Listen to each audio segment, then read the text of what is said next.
visiting a mezcal factory, and mezcal is kind of like tequila's even more fiery cousin, if you can imagine that. It comes in 3 different quality levels, so I'm going to try them all and see what I think. This is the lowest quality one. Was baked, fried, toast, blended, then mix with powder, and then mix with chili. Bracing. Number 2. This would be the mid-range. Reposado.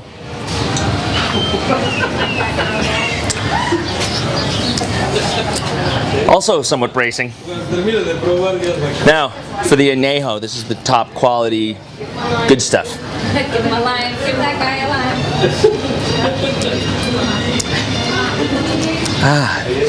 Once it touches the lips, it's delicious. And that's the word. Oaxaca Viagra. And the famous mezcal worm. Are they still alive? What do you got there? Oh, is that how you do it? So you eat the worm with the lime. I don't know if you're getting a good shot of that, but that's for real. It's soaked in it. Girls, be careful because that makes a reaction in half an hour. Crunchy.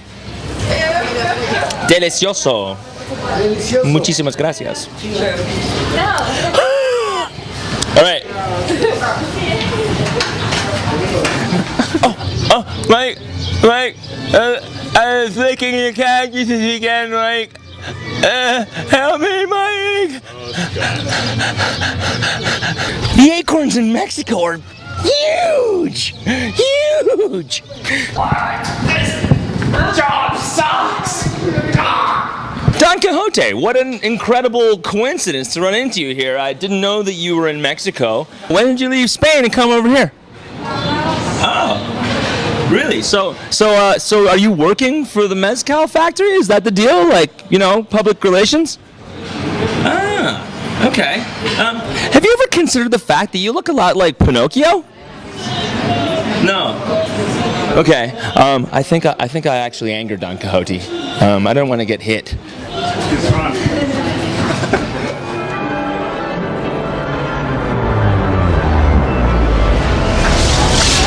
So here we are at the Cinco de Mayo parade, and unlike the Santa Claus parade or any parade you've ever been to before it, you can just walk around on the parade route. This is awesome. Feliz Cinco de Mayo. Come on. Hey, they're not so excited about it. Hey man, Feliz Cinco de Mayo. Very stoic. Very stoic. Hey, Feliz Cinco de Mayo. Feliz Cinco de Mayo. Am I saying the wrong thing? I'm pretty sure I'm saying happy, 5th of May. Not really 100% sure though. Feliz Cinco de Mayo. I'm just some white guy that they don't want to talk to. This crowd is not riled up enough. Feliz Cinco de Mayo! Feliz Cinco de Mayo!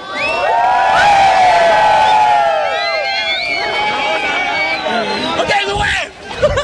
No? I want to wish you a Merry Cinco de Mayo from the bottom of my heart. Yeah! ¡Qué chula es Puebla! Ah, there we go. Qué chula es Puebla. ¡Qué linda! Qué linda. ¡Qué chula es Puebla! Qué chula es Puebla. Another one. Encuentras motivo para seguir conmigo, para que continuar. Pero, check. Okay. Es mejor continuar como amigos que ser como enemigos. Ser como amigos. ¡Enemigos!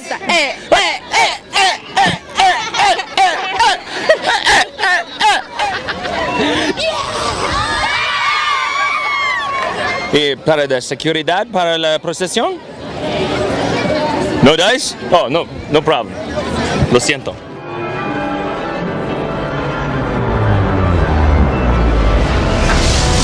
No problem. Hey man, it's 100 pesos. You got it, right? Yeah. My man has it. I'll get it. One second. Director Mike and I have just returned to our trusty spot on the truck that we paid 100 pesos for. And to our dismay, we found that it has been occupied by an entire family of Mexicans. I don't know how that's gonna work out. We're gonna have to talk to the big man that we paid the dinero to try and straighten it out. So here's the deal. Basically, our seats were taken by a giant family of Mexicans, and when you can't actually speak proper Spanish, it's really hard to argue that kind of a point. So now Mike and I are sweating our proverbial whatchamacallits off in a baking little interior of a truck. It's about 1,000 degrees in here. And can we see anything, Mike? Let's have a look at the view we have left here. Yeah, let's see the view.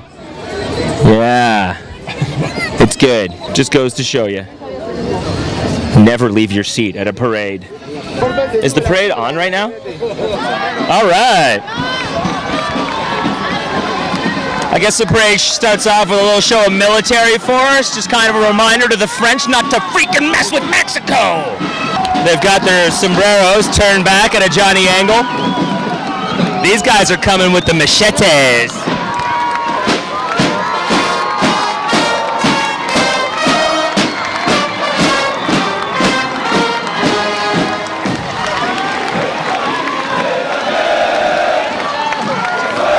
These guys were hardcore. See those uniforms? Sharp.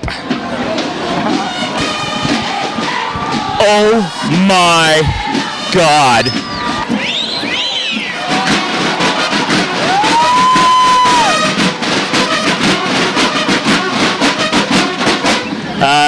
Earlier, Director Mike and I were kind of talking about how maybe just as a joke, maybe I could run out into the parade and, you know, cause a little bit of trouble, but I'm putting the ixnay on that plan because I basically don't want to get bayoneted at all.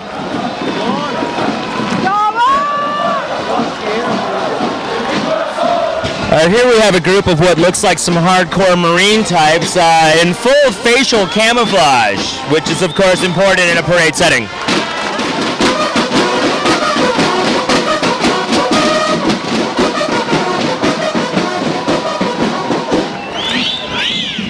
Well, that was Cinco de Mayo, and all I can say is I learned my lesson, and I sure hope France did too.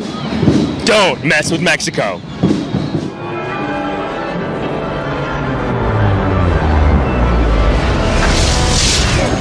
So right behind me you can see the parade marshals for the Cinco de Mayo parade, and right now he's basically talking about, I'll just translate directly. The French, Y les volvemos a recordar que tenemos aquí, si alguien necesita, we're such total bastards. escolares, ustedes vean, necesita, aquí tenemos el servicio médico. To this day, none of us can believe that they came over here and tried to take over Mexico. Para traslados. What were they thinking? Do you hate Napoleon? We all hate Napoleon. He was such a jerk. Very, very good, very, very good. What do you say? 11. Do you hate the French? French chicken or French chicken, yeah. French chicken. You like that though, right? Yeah. It's good. It's good. But the French themselves? French, los sapos, mucho banda, very muchos. They so get on my nerves. Sí. You know, what are they doing attacking Mexico way back in the day anyways? Sí, la marihuana, chido. Is this a day you look forward to? What? Is this a good day for you? Yeah, it's a great day. It's very symbolic. Yes. Yeah. About the French. Yeah, we don't want the French people here in Puebla. Yeah, Puebla's a no French zone, a no fly zone for the French. Is that about right? Would you say that? Yeah. So as you can see behind me, this is a very famous sculpture in Puebla. It's called, well, roughly translated, the split cock. And what it actually is an abstract representation of a giant cock, which of course is the symbol of France, you know, like a rooster. And its head has been split in half by the mighty power of the Mexican army. You know, you can sort of see that. That was actually some damage inflicted by the French during the battle, and they've left it there as an example and a reminder that if French people ever come here again, just, they're dead. They're so dead. So, you know, let it be a warning to you if you're French. Just watch out when you come to Puebla. In fact, I'd just avoid the place entirely if I were you.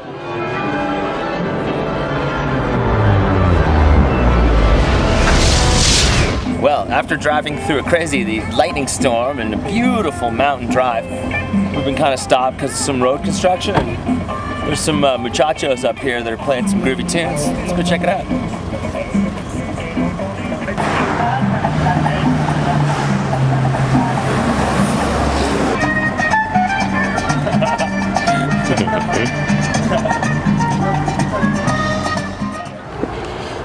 Hey, Scott, do you have something to drink? Why? You thirsty? Geez. Sorry. Not on me. No. Not right now. Normally. Just anything wet. I'm just dying of thirst here. The parade's been crazy. Hey, if I could, I would. You know what I'm saying? If I had it, it would be yours. That's all I'm saying. Okay, man. I'll try and. There's a convenience store up the street. Okay, thanks. Sorry. In Pueblo, there's an amazing array of places that you can stay, including a place like this, which is a converted nunnery that's almost 500 years old. It's just dripping with history, and it's an amazing place to be. Sometimes you might awake and have breakfast accompanied with some beautiful music on the marimba.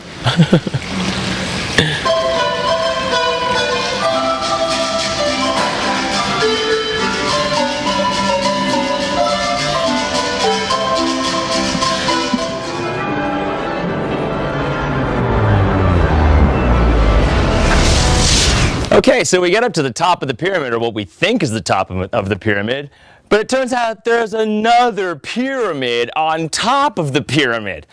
So now we got to climb that one. By the way, when you're climbing pyramids, always good to go with some really solid footwear like flip-flops.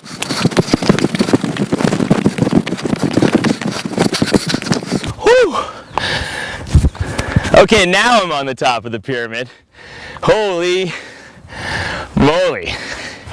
It's amazing for me to think that everything I'm looking out at was once the ancient city of Calakmul. Calakmul means adjacent mounds. So there's the smaller top of the pyramid and then the second pyramid, so it's two hills basically, man-made of course, right next to each other. And that's what this city was named after. Everything in this whole distance is a city, 70 square kilometers. The other highest pyramid is right over there. What a spectacular view. So wow, this is the view from the top of structure 2 at Calakmul, and all I can say is it's the most amazing thing ever. Look at that. I'm speechless. Wow. From up here, all you can see in every direction to the horizon is jungle. It's all part of the biosphere reserve that we're in the middle of. It's an amazing place. It's one of the most biodiverse places on Earth, and it's protected, which is amazing. So rare these days. It houses an incredible array of flora and fauna, thousands and thousands of species of plant and animal. Some of the animals which live here are the tapir, big cats like the jaguar and the puma, an insane selection of birds and reptiles. It's howler monkeys, you got spider monkeys, the list goes on and on and on. And they live all around here. In fact, the monkeys, it's said, have basically taken over the city of Calakmul, and they're all around us right now. Gotta watch out for them because they mess with you, especially the spider monkeys. Very, very tricky little animals. Wow. This is just amazing. I just can't believe this stuff.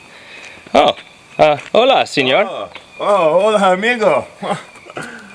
Buenos dias. Buenos dias. Buenos dias. Oh, buenos dias, buenos dias. Yeah. ¿Habla español? No, solo un poco, lo siento. Gringo? Sí. I speak a little gringo. Sorry, I have a disease, what they call from discoteching. I have a little disease. Hey, I am here. I am the man who teaches on the hieroglyphics. Oh. Yeah. What do we have here? You're gringo? Canadian. Oh, I speak a little gringo. Super cool. All right. Yeah, and so what we have here, right? This is a master rock of the importance of the decline of the civilization of the Mayans, right? This one, right? Because all of the peoples, they wanted a better life for themselves. And, oopsie. Pardon me. It's the girls, and the disco happens to me all the time, eh? And so this rock is very important in the decline of the teachings of the slaves of the Mayan culture, right? See, because they wanted only the elites. They only understand the writings and the sciences. But what happened is they wanted to learn how you say the writings. And so they had a program to teach the slaves, and this one took 3 years for the student to make.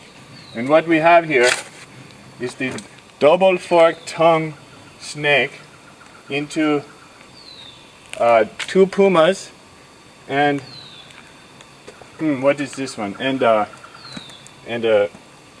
how you say cock? Chicken cock? A chicken cock, right? And so what this says is it isn't not poisonous, right? When everybody knows that's 3 negatives. It's a triple negative, which is so wrong, right? So it took him 3 years to do this, and it was a big waste of time. All the slaves, they stopped teaching them, and then they just had an uprising and they tore the whole place apart, right? But what we have here is a symbol. It's everyone knows fork tongue, puma, cock chicken, right? That's it. That's the story of this is the fall of the Mayan Empire. Thank you.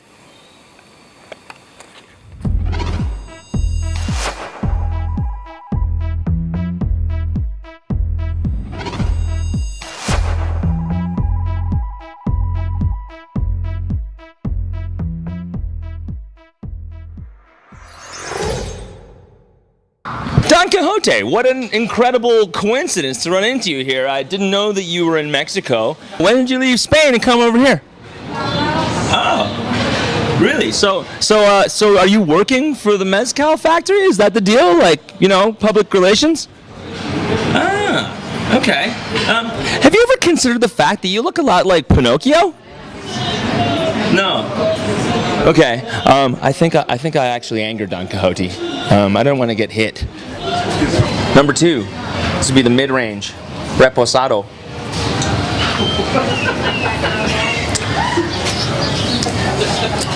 Also somewhat bracing.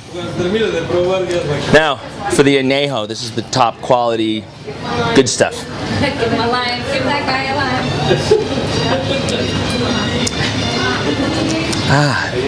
line. Once it touches the lips, it's delicious. And that's the word.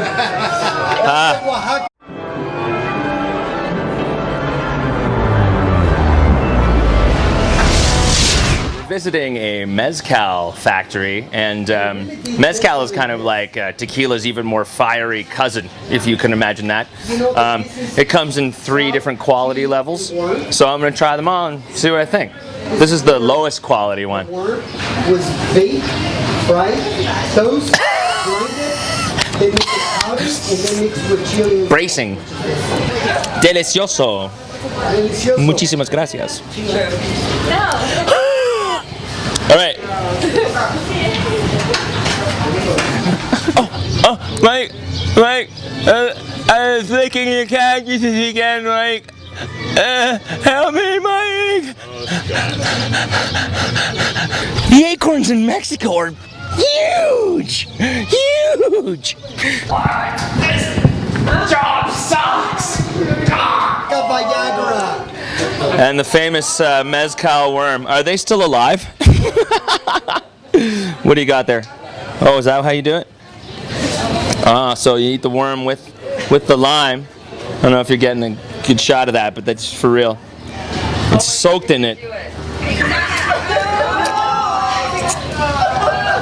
Girls, be careful because that makes a reaction in half an hour. Crunchy.